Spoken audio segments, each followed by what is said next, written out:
ফিলিস্তিন সরে দাঁড়ানোয় জাতিসংঘ সাধারণ পরিষদের ৮১তম অধিবেশনের সভাপতি পদে প্রতিদ্বন্দ্বিতা করতে যাচ্ছে বাংলাদেশ। প্রধানমন্ত্রী তারেক রহমানের সরাসরি নির্দেশনায় পররাষ্ট্রমন্ত্রী ডক্টর খলিলুর রহমানের নেতৃত্বে এই নির্বাচন জয়ের লক্ষ্য নিয়ে মাঠে নেমেছে ঢাকা। ২০২৬-২৭ মেয়াদের জন্য জুন মাসে নিউ ইয়র্কে অনুষ্ঠিত হবে এই নির্বাচন। ভৌগোলিক বিন্যাসে জাতিসংঘের সভাপতি নির্বাচনের জন্য ৫টি আঞ্চলিক গ্রুপ রয়েছে। এবারের পালা এশিয়া প্যাসিফিক অঞ্চলের। ফিলিস্তিনের হঠাৎ সরে দাঁড়ানোর পর এখন নির্বাচন করার সিদ্ধান্ত নিয়েছে বাংলাদেশ। প্রতিদ্বন্দ্বী সাইপ্রাস। যদিও সাইপ্রাস ভৌগোলিকভাবে ইউরোপের দেশ, তবুও জাতিসংঘের নিয়ম অনুযায়ী তারা এশিয়া প্যাসিফিক গ্রুপের সদস্য। বাংলাদেশের জন্য এই নির্বাচন কেবল একটি আনুষ্ঠানিকতা নয়, বরং ঐতিহাসিক এক মাইলফলক।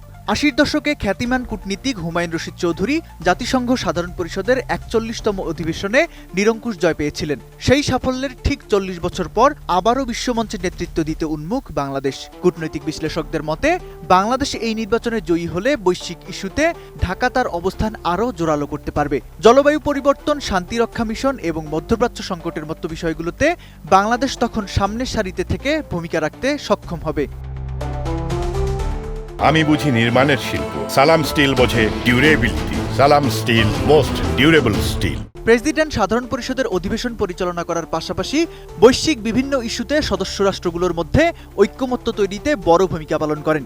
সাধারণ পরিষদের নীতিগত সিদ্ধান্ত গ্রহণ, বাজেট অনুমোদন এবং বিভিন্ন আন্তর্জাতিক এজেন্ডা নির্ধারণে প্রেসিডেন্টের ভূমিকা অত্যন্ত গুরুত্বপূর্ণ।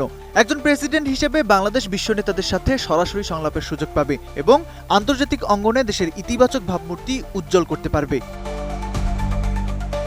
সাইপ্রাস আগে থেকেই মাঠে থাকায় বাংলাদেশের জন্য লড়াইটা সহজ হবে না। সাধারণত এ ধরনের নির্বাচন সমঝোতার ভিত্তিতেই হয়, কিন্তু এবার প্রতিদ্বন্দ্বিতা বেশ জোরালো হওয়ার আভাস পাওয়া যাচ্ছে।